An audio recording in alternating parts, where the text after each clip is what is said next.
Bonjour et bonne année. Hello, it's good to be back. I want to start this press conference being our first press conference of 2025. C'est une nouvelle année. J'espère que ce sera une très, très bonne année pour tout le monde, particulièrement ici au Canada.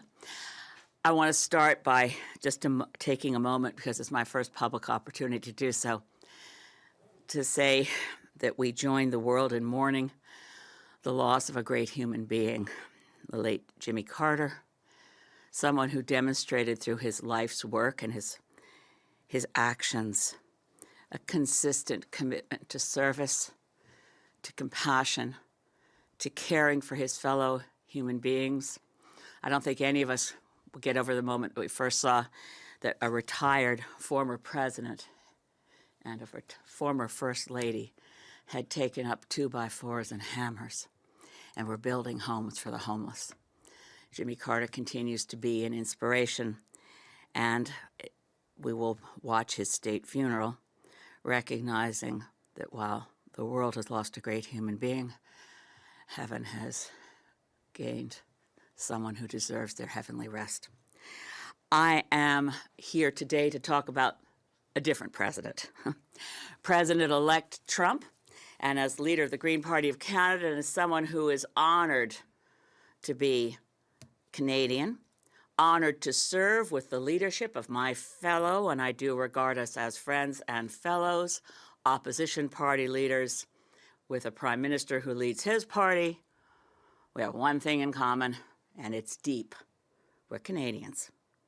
And when we approach a president-elect who has, astonishingly, decided that a first order of business is Canada bashing, this is unique. I've been thinking back over previous presidents, can't think of a single U.S. president who has ever thought a good way to start a relationship with their single largest trading partner is by insulting us. Well, never mind. We have to prepare for president-elect. We've got today being January 3rd, 17 days and counting till the inauguration, where we're promised an onslaught of punishments and abuses. Probably not, maybe not, but there's things we can do as Canadians to make sure we protect our economy and our society. That's our job. What he does, that's up to him. We in Canada stand together, and we're firm, and we must negotiate from strength. We recognize that this prelude of threats of 25% tariffs on everything and some really quite, talk about bizarre Canada bashing, but that a president-elect would suggest he's going to seize parts of other sovereign countries, take the Panama Canal back, or maybe buy Greenland. This is not serious stuff. Yet we have to take very seriously that President-elect Donald Trump has Canada in his crosshairs. Single biggest trading partner, historically great ally, great neighbor, good friend. That's what Canada has been to the U.S. and what the U.S. has always been to us. So the tariff threats are real, but we have to negotiate from strength. And that means from the get-go making clear that we don't go it alone and cut out Mexico. We're renegotiating COSMA. We do it from strength.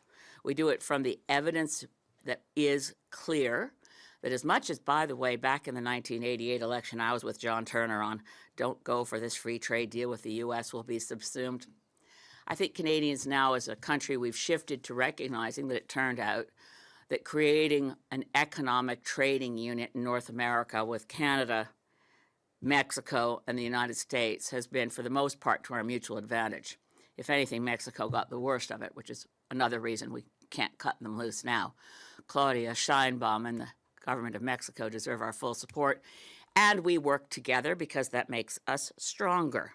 We know that isolationism and protectionism, as much as they're now part of Trump's playbook, have never been a Canadian strength. We believe in cooperation, multilateralism, and we negotiate from strength. We listen to President-elect Trump's concerns. We dispute the nonsense that our border is allowing fentanyl and criminals to pour into the United States. We present the evidence to him that that's not the case. We don't need to kowtow. We need to point out to him that trade is not a zero-sum game. The fact that they buy more stuff from us than we buy from them doesn't mean that they're losers. Actually having access to a lot of high-quality goods that they buy at a price that is, especially given the Canadian dollar at the moment, a bargain, doesn't mean they've lost. This is not mercantilism.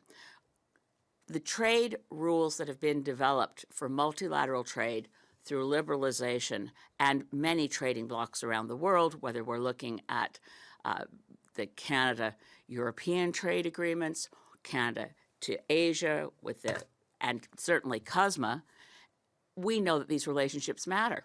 Interestingly enough, there was a recent, I'm deviating, I do that. The Economist had a recent column from someone who goes by the nom de plume Charlemagne. Maybe Canada should join the European Union. We have a lot in common. Obviously not geography. We have in common the geography of North America, Canada, US, and Mexico, and we negotiate from strength, and we stress that the goods and the resources we sell to the United States benefit their economy enormously. What would U.S. agriculture do without Canadian potash?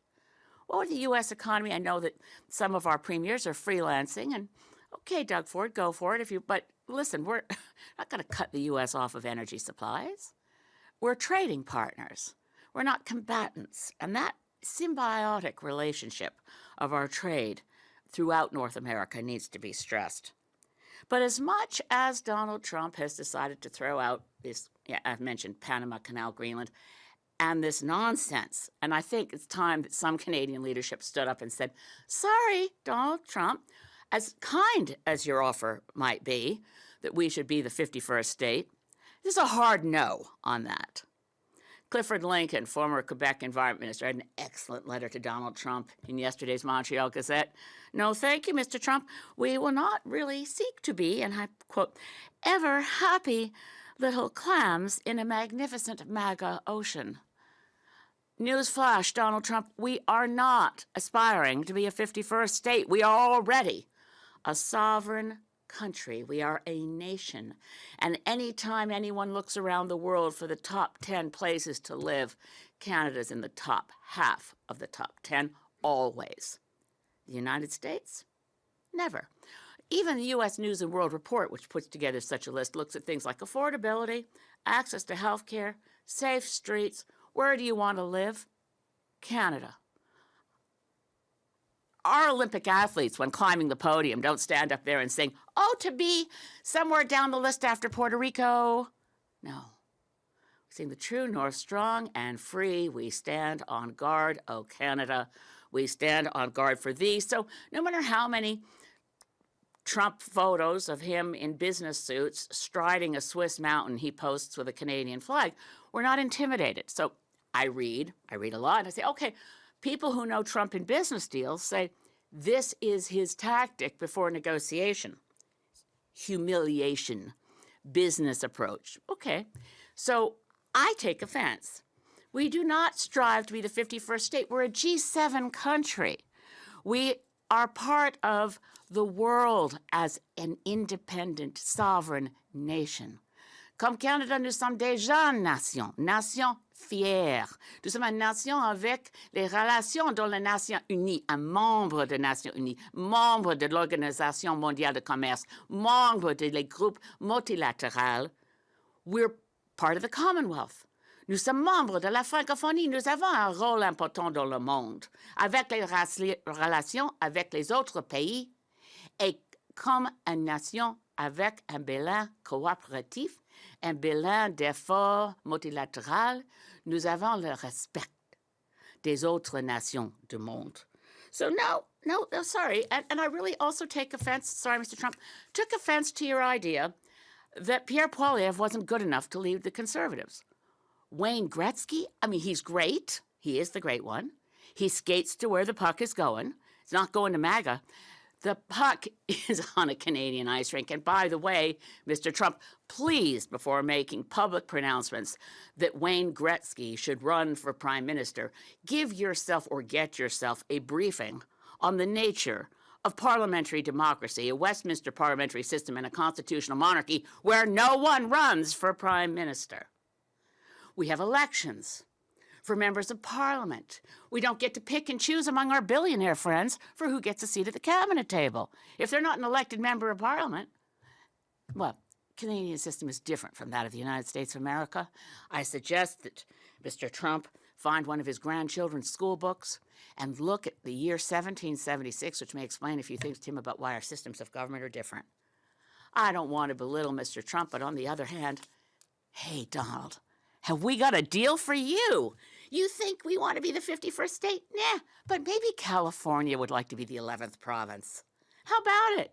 California, Oregon, Washington, you've got geography in common with us. And not only that, we've already got a carbon trading system between California and Quebec.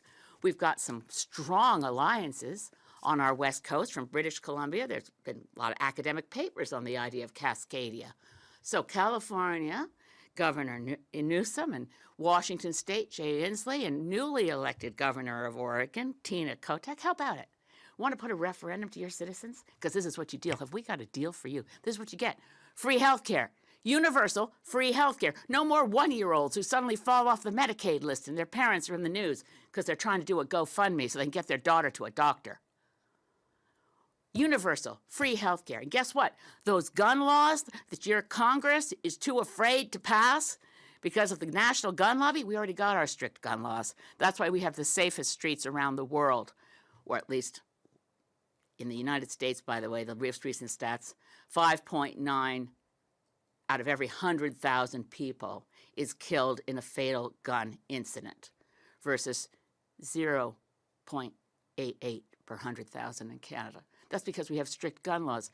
California citizens, Oregon, Washington, safer streets. Here we already have good gun laws, and women have a right to an abortion under our universal health care system.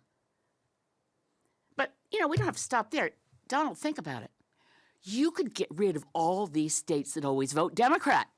You know what else will take Bernie Sanders off your hands? Proud new Canadian citizen of the great province of Vermont. Vermont, New Hampshire, Maine. We'd love to see you. Our maritime provinces already have deep, deep links and ties. Well, enough kidding around. But honestly, President Trump, get used to it.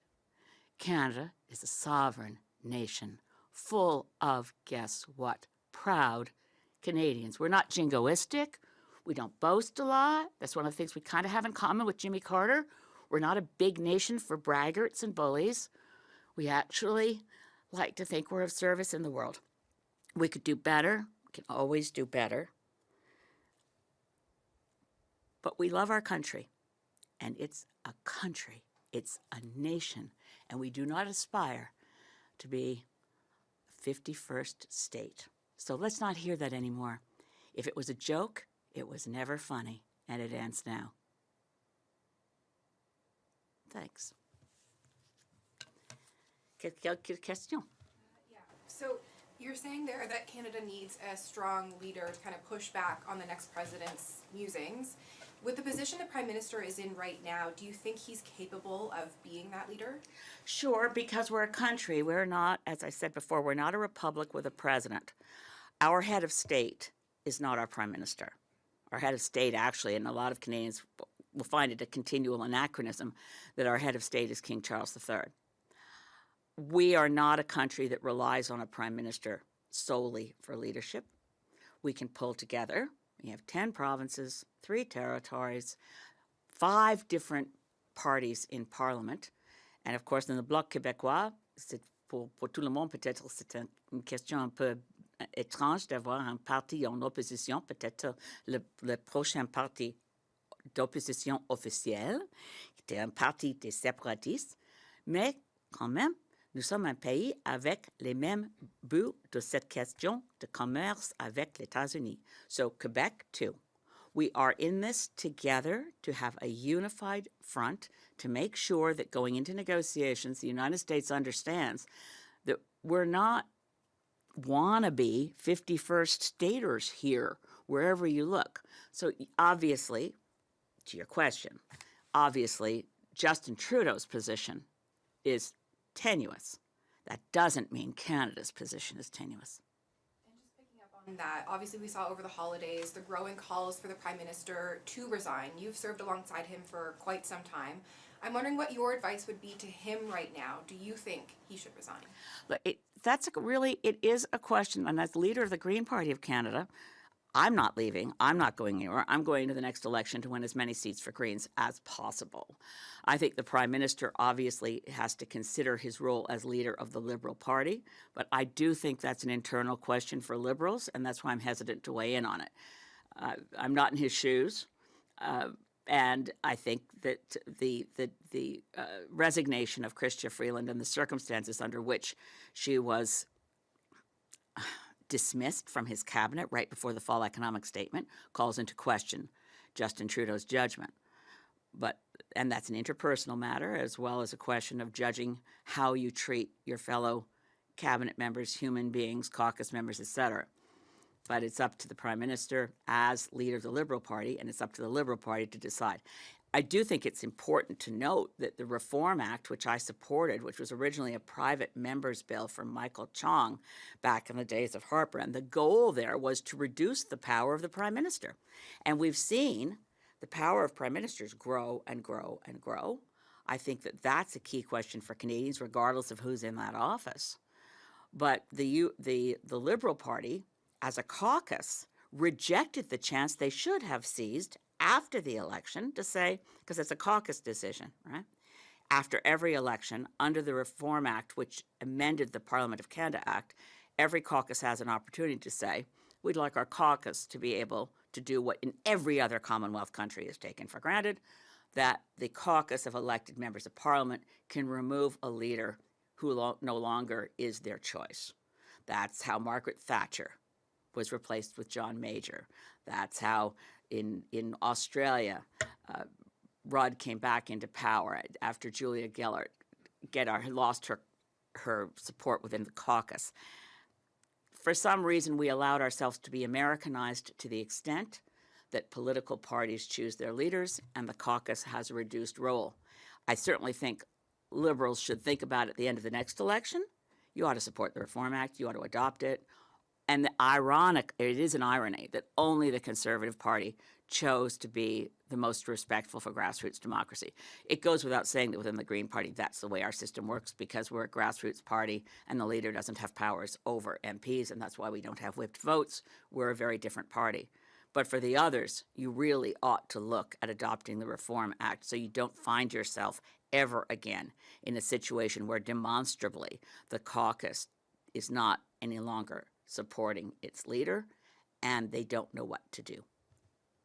Yeah. Just a clarification. I believe earlier you mentioned that party leaders would need to come out and be more clear that Canada would never become a 51st state. I think Pierre Poilievre actually before Christmas had come out and said that. But just regarding this press conference, earlier you mentioned about talking about Canada negotiating from a position of strength, but then you referenced Doug Ford's tour of the United States and said that Ontario would never cut power to the United States. Is that not compromising Canada's bargaining position in a certain respect by saying that things that the premiers are saying would happen as a consequence to tariffs won't actually come to pass? Look, we're in a situation right now where I think the premiers have, and Chrystia Freeland's resignation letter also highlighted this, the premiers have stepped up.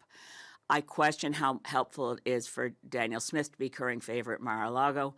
I question whether frankly, in terms of climate action, it would be a great idea to not send unprocessed bitumen to the United States. Process it in Canada. We could improve our productivity enormously as a country if we didn't send any raw resources as exports. Raw logs, raw bitumen, we should be processing here first and only exporting value-added product. But that's another whole conversation.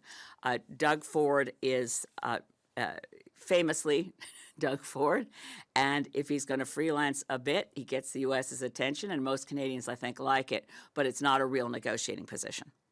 And we've heard a lot of talk about a Team Canada approach, particularly from the federal government. Holding conferences like this where the party leaders are speaking directly to the Trump administration, as you've done here, can that not come off as to the Trump administration as a little antagonistic? Oh, I hope so. I really... And so how does that help Canada's bargaining position? I don't think Donald Trump is acting as a president-elect should act. given the importance of the trading relationship, given the historic alliance and allyship of the United States and Canada through 2 world wars, through shared struggles and many imperfections, it's so out of keeping with the respect that one would give the office of President of the United States to see a president-elect decide to make jokes that are so disrespectful.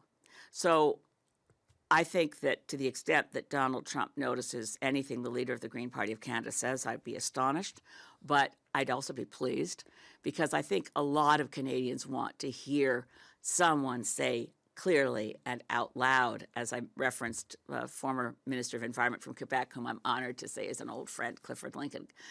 God bless Clifford Lincoln for saying clearly in the Montreal Gazette, look, thanks, Mr. Trump, but no thanks. We do not want to be the 51st state. More Canadian leaders need to stand up and say it really clearly. It's not a funny joke. It's not funny at all. We're a sovereign nation, and maybe we should get Donald Trump some free tickets to go see Come From Away. We are a good neighbor and a good friend of the United States of America, and we always will be, no matter who's rotating through the Oval Office. But that doesn't mean that you can denigrate us and think that humiliation is a tactic for trade negotiation. Respect, mutual respect, evidence-based decision-making, and understanding the benefits, the mutual benefits, the symbiotic relationship that our economies have when we function at our best. That's in Canada's interest, and it's also in the United States' interest. Would you want an election now or as soon as possible for a new mandate to deal with the Trump administration? I think not, because what happens with an election is that there is then only a caretaker role for whatever government is in place during the time that the Trump White House is forming. Obviously, we're going to have an election sooner than later, but your question was as soon as possible. I think we're going to look at each confidence vote as it comes up, and as Greens, as I said, we don't have whip votes, but we'll discuss whatever confidence vote there is. Personally, I haven't voted confidence in a Liberal budget since they bought the Trans Mountain Pipeline. That's another question altogether. But the question of, do we function best as a country in dealing with a newly inaugurated President Trump if we're in the midst of an election? Probably not. Have there been other meetings amongst the party leaders like we saw last month where the Prime Minister brought all the party leaders together to update them on the relationship with the United States? No, we've had meetings like that, but they're relatively rare. The last meeting, I thought back to this because it was Candice Bergen was leading the Conservative Party the last time we'd had sort of everybody all huddle in together, and it Last month, all the party leaders met in the press. in person. Okay. That's the first, and we haven't had an update since. I hope we will do that again. I thought it was very productive.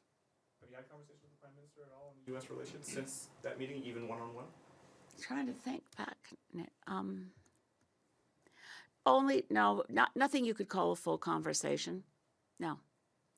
But we do run into each other and suggest how we might do a better job, some Team Canada ideas, what we could do together to make it really clear to the United States that we are a solid and reliable trading partner, and that multilateralism and an economic order with rules is in everybody's interests.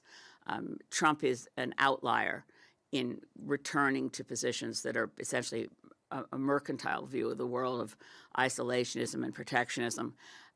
There've got to be people who are within earshot of Donald Trump to acquaint him with what benefits the U.S. has accrued, what benefits the world has accrued from reducing isolationism and protectionism and moving towards multilateralism and an understood trading regime that has rules.